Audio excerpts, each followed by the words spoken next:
বিপুল উৎসাহ উদ্দীপনা আর ধর্মীয় ভাব গাম্ভীর্যের মধ্য দিয়ে কক্সবাজারে পালিত হচ্ছে মুসলমানদের প্রধান ধর্মীয় উৎসব পবিত্র ঈদ উল ফিতর।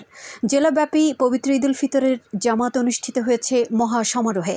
সকাল ৮টায় কেন্দ্রীয় ঈদগাহ মাঠ পবিত্র ঈদের প্রধান ও প্রথম জামাতে ইমামতি করেন জেলা মডেল মসজিদের খতিব মাওলানা মাহমুদুল হক এবং একই স্থানে দ্বিতীয় জামাতে ইমামতি করেন কেন্দ্রীয় ঈদগাহ জামে মসজিদের খতিব মাওলানা সুলাইমান হাশেমি। প্রধান ও প্রথম জামাতে জেলা প্রশাসক মোহাম্মদ সালাউদ্দিন, পুলিশ সুপার মোহাম্মদ সাইফুদ্দিন শাহিন সহ প্রায় ১৫,০০০ মানুষ ঈদের নামাজ আদায় করেন। পরে মোনাজাতে শামিল হন ধর্মপ্রাণ মুসল্লিগণ।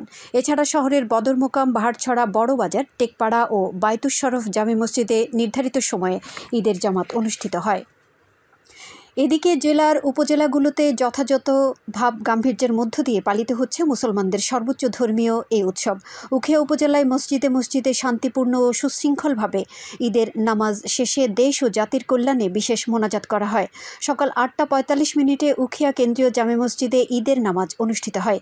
এছাড়া উখিয়া স্টেশন জামে মসজিদ, রুমখাপালং কেন্দ্রীয় জামে মসজিদ, ক্লাসপাড়া বট্টরি জামে মসজিদ সহ অন্যান্য মসজিদে নির্ধারিত সময়ে ঈদের জামাত অনুষ্ঠিত হয়।